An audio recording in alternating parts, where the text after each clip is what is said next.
our dear guest, Dr. Joshua Weiss, who is the co-founder and author of a negotiation program at Harvard University. He's also a creator and program director at master's degree in for leadership and negotiation. And as well, he's an expert in negotiation and mediation program processes in at organizational level, at corporate, government, and other international institutes. Mr. Josh is author for several books, and one of these is newly published book regarding the real cases of business negotiations, and not only business, on government and also and on daily life.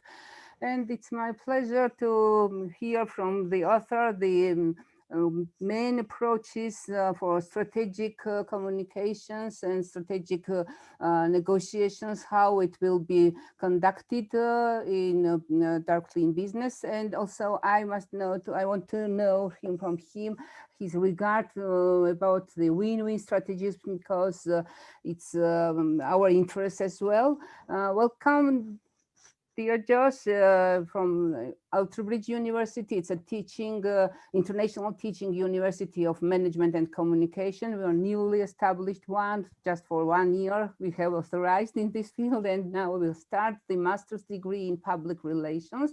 And this semester, we are conducting the teaching, this learning course in strategic negotiation strategy, for our students and me as well, who are working in this field for several years. It's a great interest to share experience regarding this strategical directions, not only win-win, but also about partner, and directly your opinion, how to make this from not only in business, but also in everyday life. Because as you know, you may remember, I connected with you to make translation your first book, The Negotiation in You. It's now in preparation phase that we will start. But also I want to note about this newly published one, a brief review. What is the key points in this book? Please, welcome. Thank you. So it's very nice to be with all of you, and I very much appreciate the invitation to talk with you. So, and thank you for your help with translating the other book. I hope that people find it interesting and helpful. So yeah, I thought I would talk a little bit about the most recent book that I just published in August, and talk at the beginning about, when I start the book, I talk a little bit about the mistakes that negotiators make and what it is that great negotiators do, and primarily focused on this sort of what I would call a mutual gains approach. So I don't often talk about win-win, because I don't know if in every negotiation you can always get everything that you want, but I do talk about what we would call mutual gain, where each side can do better by taking a more cooperative and collaborative approach. So I would share a little bit of that, and maybe share one case from the book that's a very interesting one, that has to do with power, and what do you do when you don't have power in negotiation, because that's a question that a lot of people wonder about. And then, like I said, I would really like to open it up for questions and to have a conversation more with you than just to have you listen to me and ask what's on your mind. And so as we go, feel free to to put any of your questions in the chat box, and then we can go through them on our way.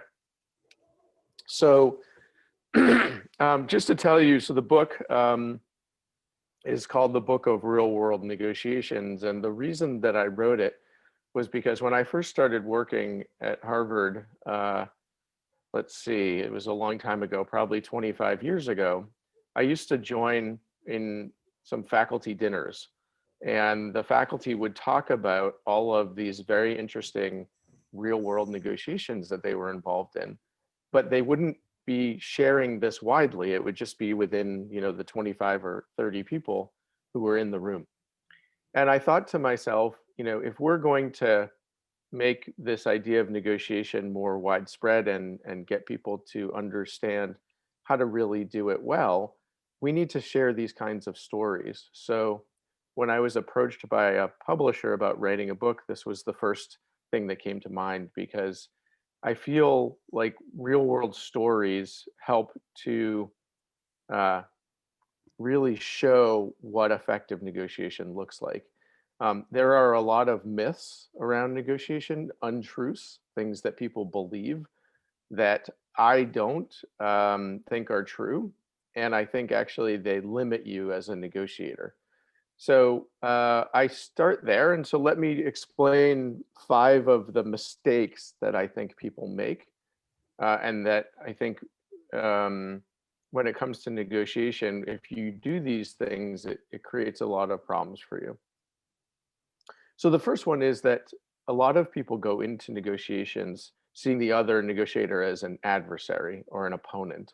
And so they take a win-lose way of seeing the situation. And the problem is that nobody ever wants to lose. And so if I lose, it doesn't sit well with me. It doesn't stay with me very well. And I remember that. And so if you and I sit down again to negotiate, then I'm sure not going to want to lose again. And it becomes a cycle. And it never builds relationships. And that's one of the big problems with a win-lose way of doing things and manipulating the other negotiator, is that information is the currency of negotiation. In other words, the more information we have, the more valuable it is, and the more we know and the more we can manage a situation. And people don't share information with those that they see as their opponents. They hold everything back, they hold it very tightly. And as a result, we come up often with very bad deals in negotiation when that's the approach. So that's the first mistake. And again, the distinction that I make is that if you're negotiating with somebody and you believe that it's only a one-time negotiation, that you're never going to negotiate with this person again. Let's imagine you're maybe buying an automobile or a car, right? Well, you don't always have to be so worried about the relationship there. But most of our negotiations in our life and in our working world aren't like that. They're usually with people that we have to negotiate with over and over again. So the win-lose way of thinking and doing really becomes self-defeating. So the second mistake that I see people make is that they talk about negotiation as synonymous with compromise. In other words, in order to reach some kind of an agreement in negotiation, you have to compromise. Yes. That may be true, but I think if you were to get my book and have a look at the cases, in almost every one of the cases in the book, there wasn't compromise in the way that we think about it. Because to me, effective negotiators don't rush to compromise. They may have to compromise in the end at some point, but I like to say that compromise should be the last stop on the train, not the first one.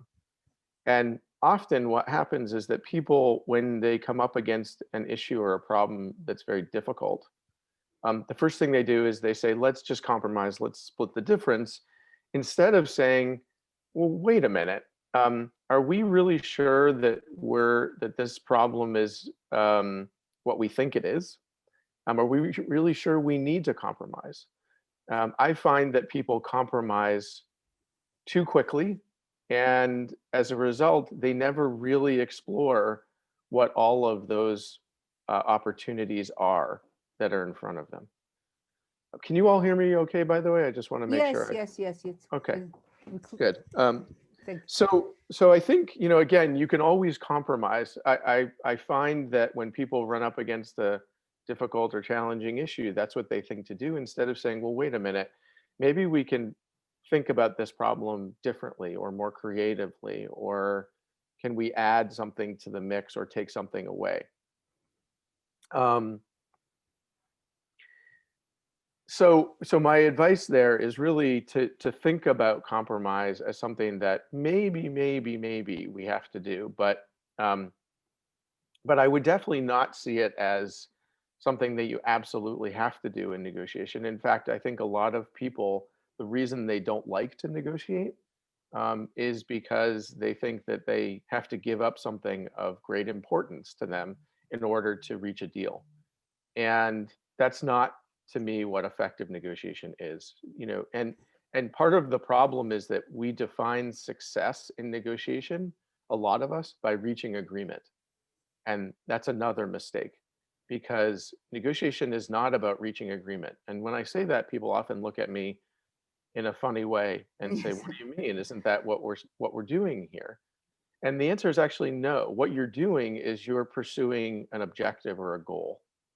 And if you go into the negotiation at the end of the process, you realize that I'm actually better off not reaching an agreement here because it doesn't meet my goals and objectives, then that's a successful negotiation. You have to know when to walk away and realize that this wasn't a good deal for you. And I'm seeing actually more and more people and companies and organizations that I work with understanding that very clearly.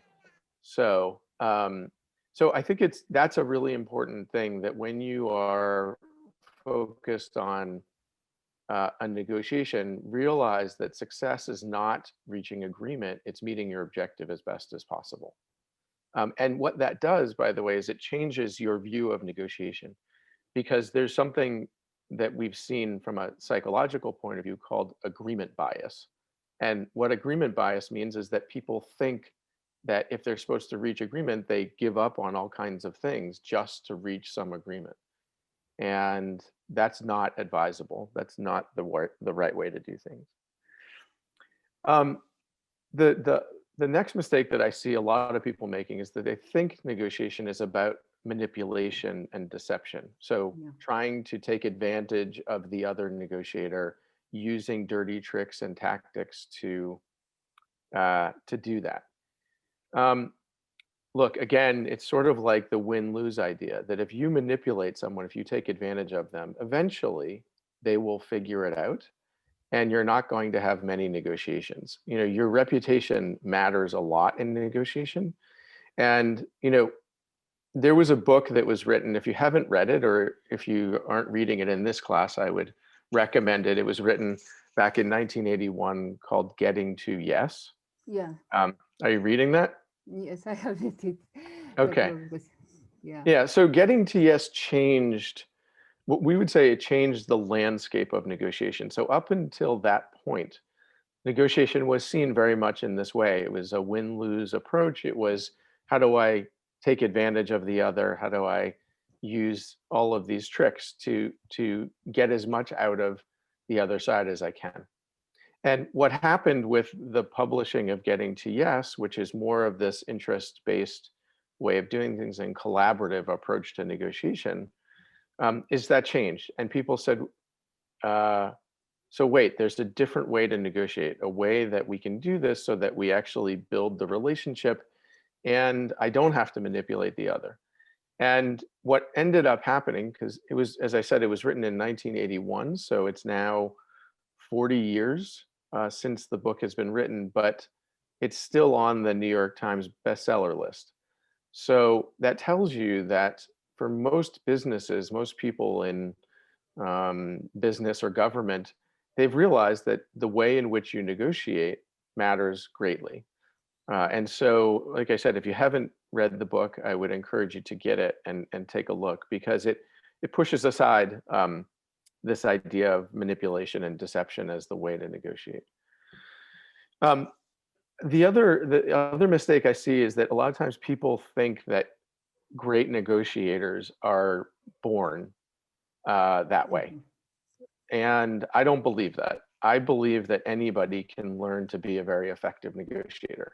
However, it takes a lot of time and a lot of energy. It's not something, I often say that it's not a destination. It's not some place where you arrive and you say, okay, I'm a great negotiator now. It's a journey. it's a continual journey. I've been in this field for close to 30 years, and I still make lots of mistakes. I still learn things.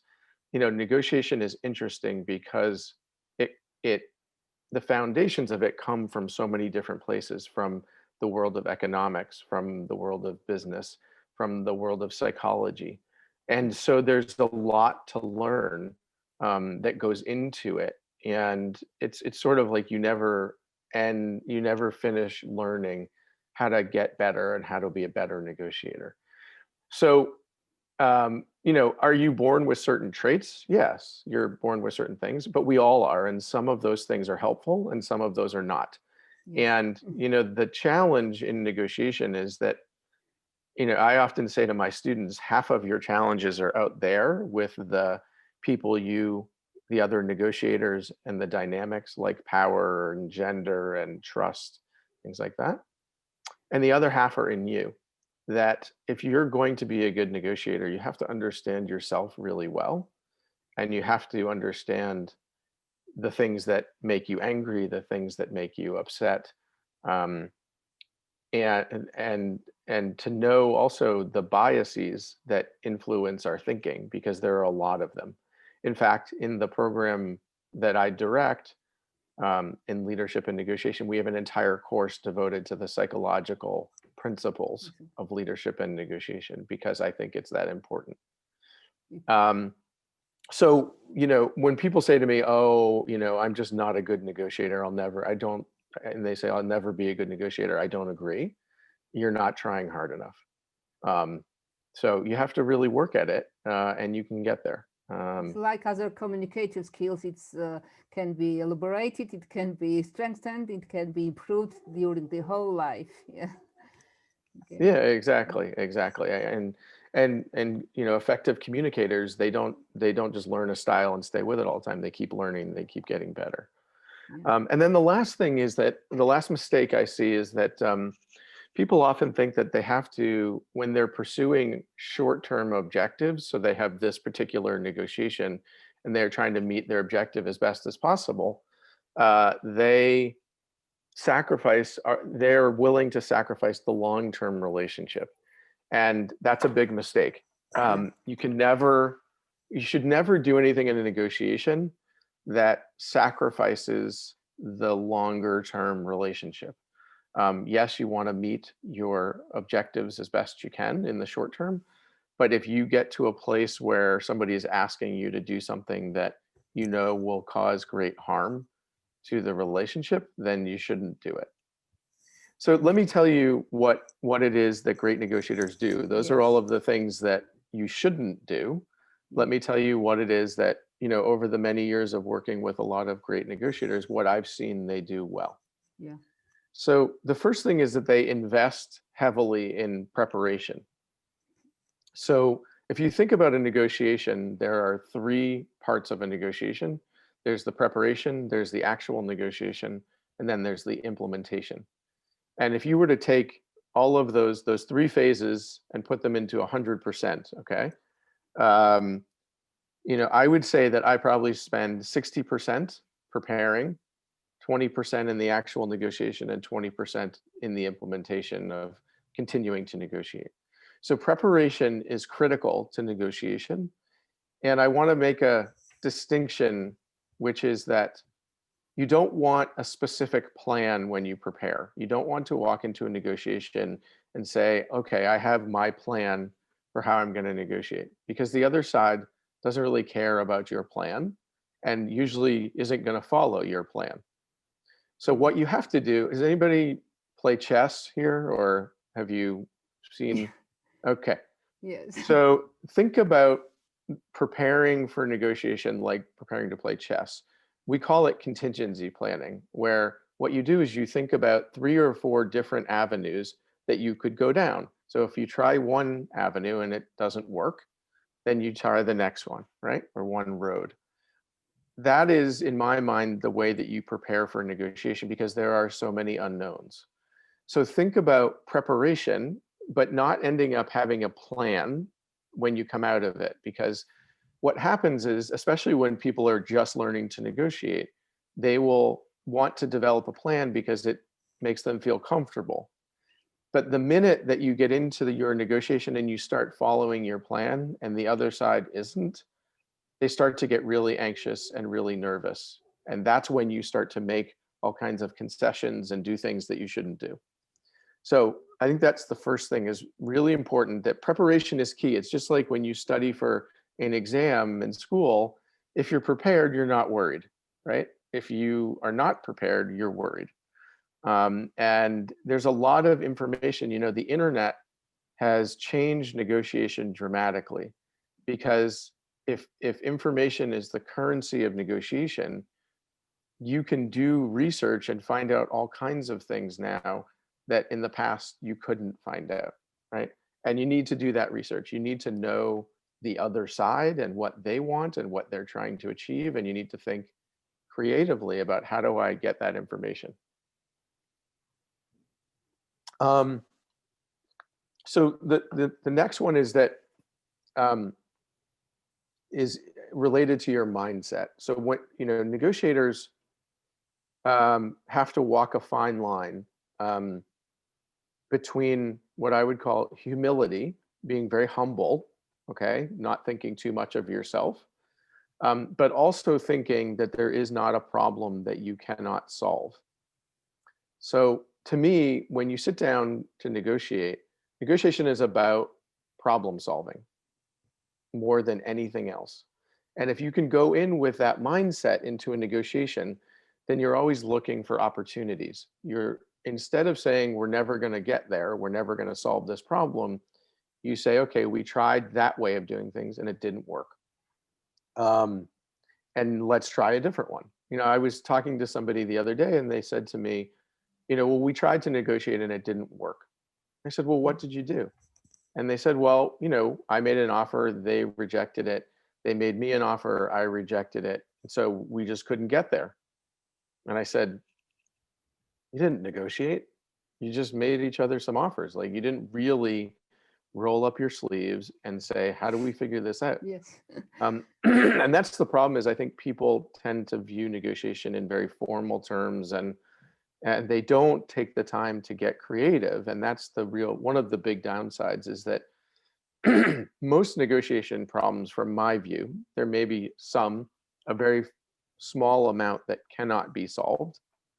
But I think that the vast majority can, if you have the right mindset and you see the other person as a partner in this process. It doesn't mean they're your best friend. You don't want to be their best friend necessarily. But what it means is you need them. So that's the thing, is negotiation is an interdependent process. You need them to say yes so you can get where you want to go. And same with them. You know, I had somebody a couple months ago say to me, well, that's your problem. When you figure it out, let me know. And I said, I'm afraid you don't know how negotiation works if you think it's my problem, because you're not getting what you want either in this situation. Yes. So maybe it's our problem and maybe we need to think about it differently. And that leads you always back to the relationship. That, you know, I mentioned this before, but, you know, when you invest in the relationship, when you build a good relationship with someone, that really helps you when you come up against difficult problems in negotiation, because you can say, you know, to your counterpart, Bill, you know, you and I have worked together for 4 years. Like, we've got this difficult issue. What's really happening here? And Bill is much more likely to tell you what's going on than if he's holding back all his information and concerned about you and worried about you and things like that. So part of the reason that you invest in the relationship and you build relationships in negotiation is so that you can get over those difficult problems and challenges when they come up. And, you know, I mentioned that negotiation is about creative problem solving. Like I said, in the book that I just finished, that's really the vast majority of cases are filled with creativity and people saying, okay, there has to be a way that we can solve this. What is it? We haven't found it yet. And that's part of what I wanted to do, is I wanted to show people through these real world stories, which is what I see them as, Yes. as what effective negotiation really looks like, as opposed to what they think it looks like. And that's the feedback that I'm getting from a lot of people, is that most of them have said, I never thought negotiation was like this. I thought it was much more formal and not really about creativity. And I'm beginning to see that there's another way to do this. So just a couple more things. So the next one that is really important, and you can share with me from your point of view, from your cultural point of view, whether this makes sense or not. But from a human point of view, people often try to keep emotions out of negotiation, and it's not possible. Now, what I mean by that is that human beings are both logical and emotional creatures, right? Like we are, whether we like it or not. We think and we feel. And you know, the advice, a lot of the study of negotiation back in the 1950s came out of the world of economics.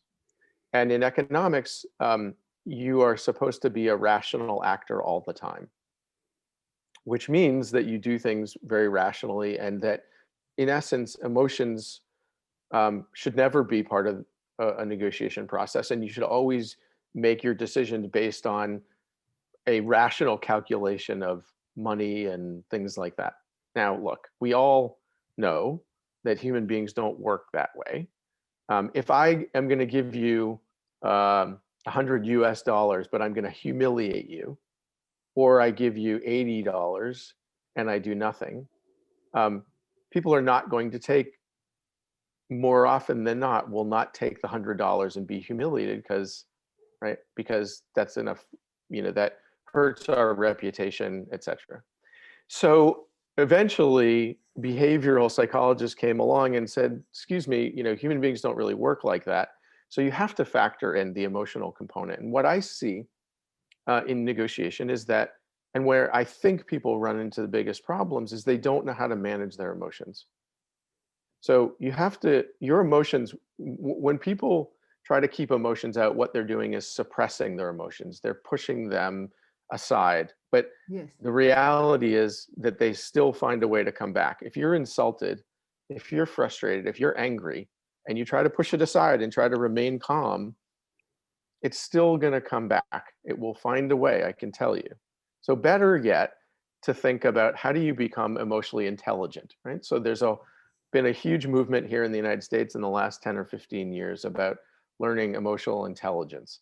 And if you don't know about it, I would encourage you to look into it. There's a guy named Daniel Goleman who's written a lot about emotional intelligence. And it's really about managing emotions. And there's a way to do this so that you can allow your emotions in without them overwhelming you. We talk about a concept in negotiation called going to the balcony. Yeah, I would mention this William Hughes site. Right. Go to exactly. the balcony. So, right. It's So going to the balcony, life as well. It really is. It is. And by the way, to me, negotiation skills are not just for business. They're an everyday life skill. You will notice them when you use them with your family and balcony is a very simple idea, which is when you're feeling triggered. For example, if and by triggered I mean if somebody says something, it really makes you angry or upset, right? You feel your body starting to tense up, or maybe you start to sweat. Some people start to cry. Whatever. You have a physical reaction, right? So going to the balcony means to sort of temporarily step away from the situation so that you don't become your emotions. You have them with some control. And it's not easy. As one of my students once said to me, if I could just take emotions out of negotiation, this would all be a lot easier. I get it, and you can't. So then it's more of a question of how do you manage them? How do you think about them a little differently? And the best negotiators that I know, you know, they learn to manage their emotions, and they also learn some of these, you know, have some tools like going to the balcony and things like that. But the interesting thing, like I said, is that your body tells you when you are coming to a problem, and we don't listen. So when you're getting tense, or your face starts to get red, or you start to sweat, that your body's trying to tell you you're in fight or flight mode now, and you're not going to negotiate well. So you have to find a way of managing that a little bit differently.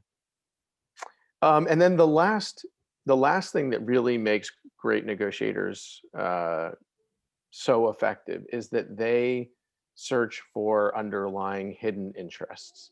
So in the book Getting to Yes, they talk about the distinction between positions and interests. Positions are what people say they want in negotiation, and interests are why those things are so important. And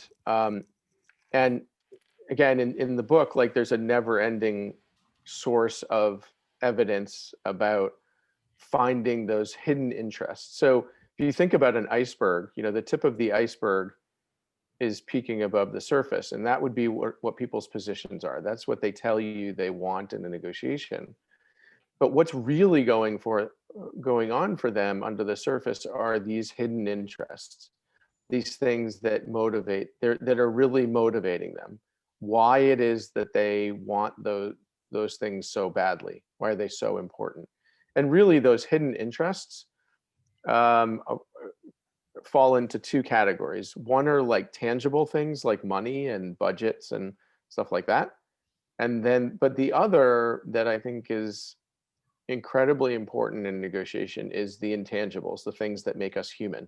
So if somebody feels disrespected or your identity is somehow challenged, it doesn't matter how much money you throw at the deal, so to speak, it's not going to make a difference, right? So one of the real challenges is to figure out, what are all of these underlying interests?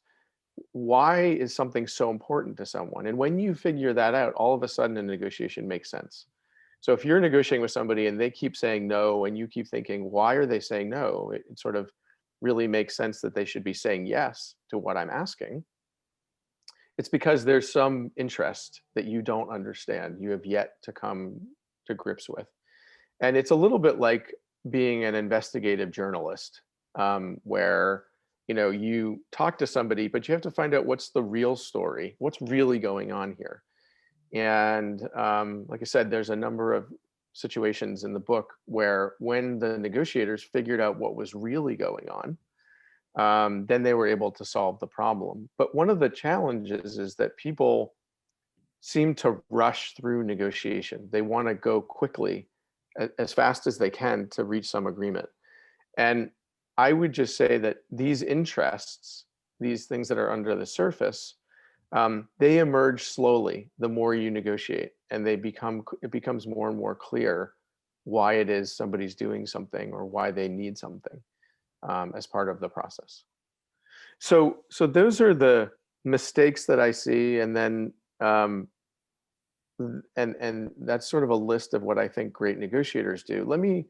I just share with you one case study, and then I'll stop and maybe we can have a conversation. Yes. So this case study is an interesting one. It happened to be between two companies. The first company was a company called Interagri. And Interagri was partly held by a Chinese entity and partly by an Australian company. But they were based in China and operated in China. And they worked in the agricultural sector, and they needed to purchase a very big agricultural machine from a company called Solantar, who was based solely in China. Now, in China, there are a lot of rules and regulations related to purchasing and things like that. And in this case, it was no different, because Solantar was partly owned by the government, which is not uncommon. And the government puts lots of restrictions. So like importing this equipment into China was not possible. And it turned out that Solantar was the only company that made this multi-million-dollar piece of equipment that Interagri needed. So they were negotiating with a sole supplier, okay? Which for most companies, when you mention the notion of sole supplier negotiations, it makes everybody very nervous, because you only have one option, and it's to buy from this particular company.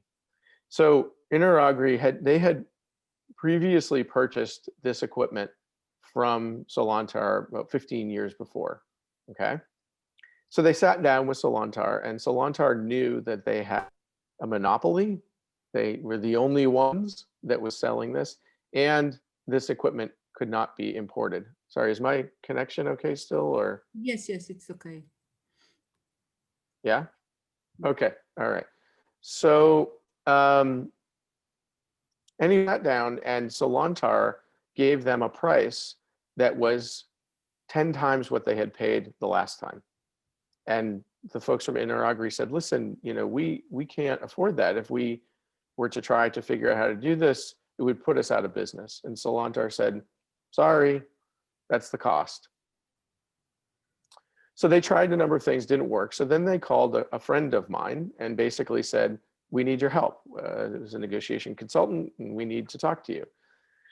And so he came and he met with them, and they talked, and he said, well, he said, well, what's your BATNA? So in the book, Getting to Yes, that I mentioned before, there's a concept called BATNA.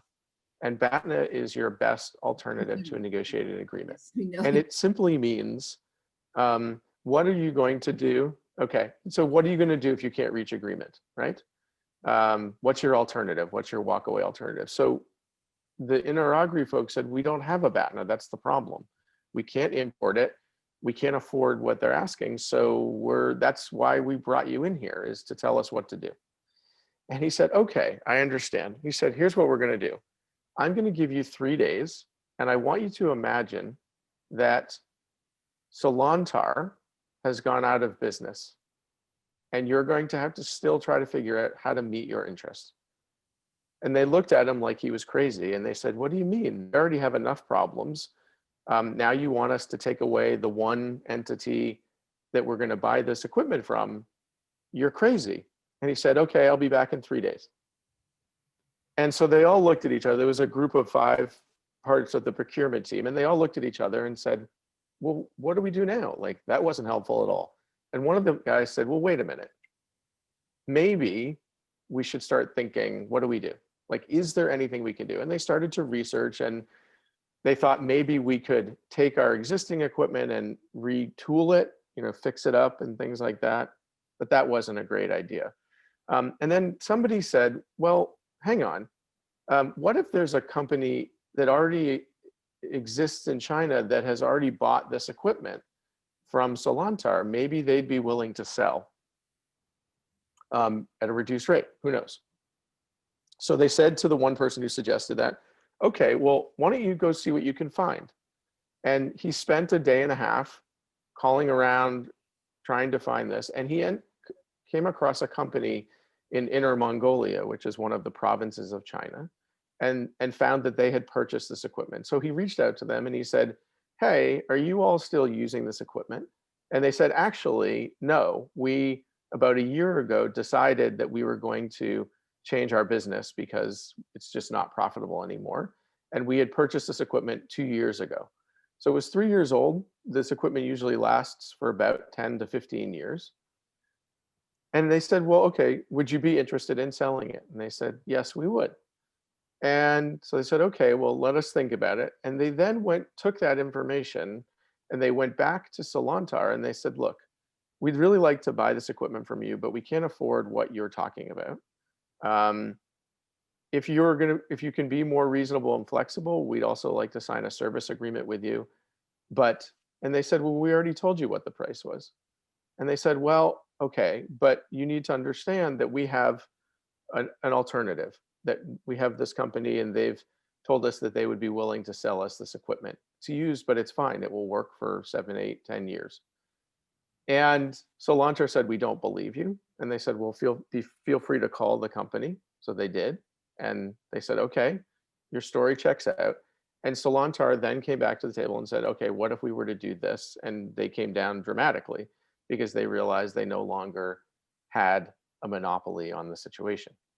So, there's a number of lessons here. And one of them is certainly understanding your BATNA, but, BATNAs are not static. Okay. And what I mean by that is often BATNAs can be improved if you think creatively and you think differently about the negotiation problem. And what you see in this case is that BATNAs also help the other side who's being unreasonable to kind of come to their senses a little bit.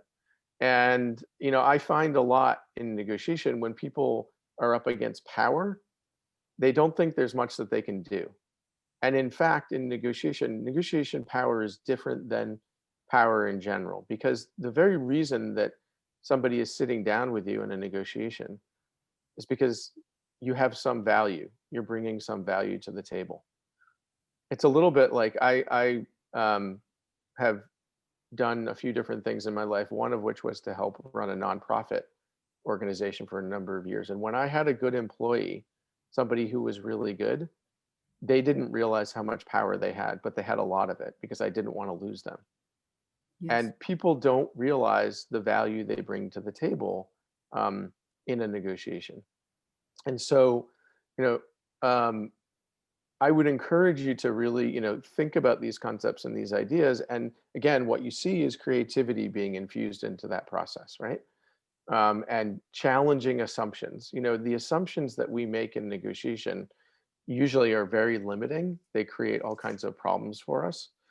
And they get in the way of solving problems. To summarize this masterclass from your side, thanks once more. And what we have already get from your discussion, that the main thing is that we should start to learn how to manage emotions, to have an emotional intelligence, not to be influenced by the traps during the negotiation, also to make a good preparation. For me, I think that preparation is not 60%, but I hope that it's 80% making influencing on the results and so on. Before we say good night to you, I would ask you one tip to say to the students that they will become strategic communicators and they will become some consultants in this field. And what is the main skill or what main competencies should they have according to your experience? What you say to us, how to improve our skills in this direction? Well, I think, I really believe negotiation takes persistence. Persistence means, not being defeated if you've tried the first time. It means continuing to keep at it. And I think if you combine persistence with patience and creativity, that is a formula for success in your negotiations. And it's not easy. Most of us are not patient. We want to, finish things up and go on to the next thing. But I find that if you slow the negotiation process down and you're patient and you're persistent and you say, we tried one way, it didn't work, let's try another way and another way and another way. And then you add in creativity, you will find that you will succeed more often than not. The problem that you will have is you have some knowledge about this. Lots of people don't. And so they think they know what negotiation is, and they're usually wrong. And they're usually, that's the hardest part, is to try to figure out, how do I get them to understand what I know about what effective negotiation looks like? And part of that is understanding them and thinking like them and thinking, how do I persuade them? So that would really be my advice. It's not complicated, but it is, it's a simple message, but it's difficult in practice. Okay. Yeah, practice is the main thing what we must do in everything directly in communication skills. So thank you once more for your time, and thank you for the interesting discussion. And I greatly appreciate your support, that you confirm your attendance and to be invited to lecture during this session. And have a good luck and everything better sides in your life and in your business. And and we hope to meet you again next year and to have some relationships to share also your experience and to make good solutions to be the winners in every negotiation processes. Thank you. Okay, well, thank you. Take care, everyone. Okay. Bye-bye. Thank you.